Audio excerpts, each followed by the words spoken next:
वालेकुम। उम्मीद है सारे दोस्त खैर खैरियत से होंगे। जी दोस्तों, सबसे पहले तो आप सबको एडवांस ईद मुबारक हो। अल्लाह करे ये ईद हम सब के लिए खुशियों का बायस बने।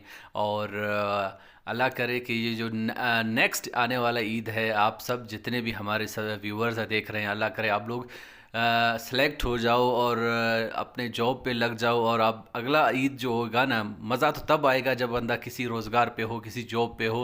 फिर जो मज़ा ईद का होता है ना, सीरियसली उसमें कोई भी उसका कोई नेमो बदल नहीं है। ये चीज़, ये मेरा पर्सनल एक्सपीरियंस है। क्योंकि जब मैं बेरोज़गार था तो जो ईद आते थे उतना मज़ा नहीं आता था। सीरियसली मैं बताता हूँ, मैं अपने ना वो दिल की बात आप लोगों के साथ शेयर कर रहा हूँ। तो उतना मज़ा नहीं होता था, क्योंकि जब आपके पास जेब में कुछ है ही नहीं, आप परेशान हो अपने फ्यूचर के बारे में, ना आपका फ्यूचर सिक्योर है, तो आपके जहन में ना हज़ारों प्रॉब्लम्स हैं। इकोनॉमिकल इश्यूज़, घर के इश्यूज़, लोगों के ताने, यार बेरोज़गार है, बेरोज़गार है, बेरोज़गार है। ये बातें सुन सुनकर इंसान ना बहुत ही डीमोटिवेट हो जाता है सीरियसली। तो इंशाल्लाह मेरा यही दुआ है कि जो आने वाली जो ईद होगी, आप लोग अपने जो आप लोगों के ऑर्डर्स आप लोगों को मिल चुके होंगे, और आप लोगों ने अपनी स्कूल में जाकर ज्वाइनिंग भी दे दिया होगा, और अपना सैलरी भी रिसीव किया होगा। इंशाल्लाह मेरा ये आप सब के लिए यही दुआ है। तो उम्मीद करते हैं कि इंशाल्लाह ये हमारा एक ख्वाब है कि अल्लाह करे ये पूरा हो और आप सब अपने रोज़गार पे लग जाए। अच्छा दोस्तों, वैसे तो ये ईद और बाकी ईदों में तो डिफरेंस यही हो गया, यही है कि अभी ईद ना, ये एसबीके ने टेस्ट ऐसे करीब रख दिया है कि बंदा बस ईद इंजॉय भी नहीं कर सकता। सीरियसली टेस्ट करीब है, बंदा परेशान है यार, ईद इंजॉय करे या ईद की तैयारी करे। तो आप लोग हमें ये बताएं कि इस ईद में और पिछले वाली ईद में कितना फ़र्क है। तो आई होप कि आप लोग काफ़ी, मुझे तो काफ़ी फ़र्क महसूस हो रहा है। वैसे मेरा तो खुद का तो टेस्ट नहीं है, लेकिन आप लोगों के साथ मैं तो काफ़ी अटैच हूँ हर चीज़ के बारे में। मतलब जो भी इस प्रोसेस आ रहे हैं उन सब में आप लोगों के साथ मैं अटैच हूँ।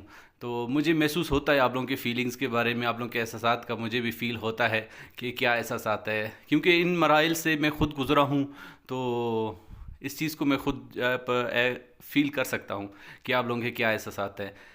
तो मेरे साथ तो इसे यही होता था कि जब कोई टेस्ट होता नज़दीक ईद के फ़ौरन बाद, तो फिर वो उस ईद का मज़ा ही नहीं होता, बंदा परेशानी में गुजर जाता है यार। ईद ईद मनाए या ईद की तैयारी, टेस्ट की तैयारी करे या ईद की तैयारी करे। तो बस भाई, इस ईद की कुर्बानी आप लोगों ने देना है, ठीक है ना। और कहते हैं ना, कुर्बानी अल्लाह को प्यारी है कुर्बानी, सही है ना। तो इस ईद की कुर्बानी देंगे तो इंशाल्लाह जो आने वाली ईदें होंगी वो बहुत अच्छी होंगी। तो उम्मीद यही है कि आने वाली ईदें जो भी होंगी इंशाल्लाह बहुत अच्छे होंगे। तो आज का जो हमारा वीडियो है, बेसिक जो मैथमेटिक्स की जो चीज़ें हैं और ज्योमेट्री की, ठीक है। अच्छा, ज्योमेट्री एक तो मैथमेटिक्स का ही है, और दूसरा मैथ जो भी जिनके सिलेबस में मैथमेटिक्स है उनके लिए भी अहम है, और दूसरा ड्राइंग वाले, जीरियम वाले, उनके लिए भी ये अहम है। तो स्टार्ट करते हैं। आज का हम कुछ बेसिक बेसिक मैथमेटिक्स की चीज़ें पढ़ेंगे। जी दोस्तों, ज्योमेट्री, फर्स्ट ऑफ ऑल कि हम समझते हैं कि ज्योमेट्री की तारीफ़ क्या है। ये लिया गया है दो लफ्ज़ों से, जियो और मैट्री। जियो का माने है ज़मीन, अर्थ, और मैट्री के माने है पैमाइश।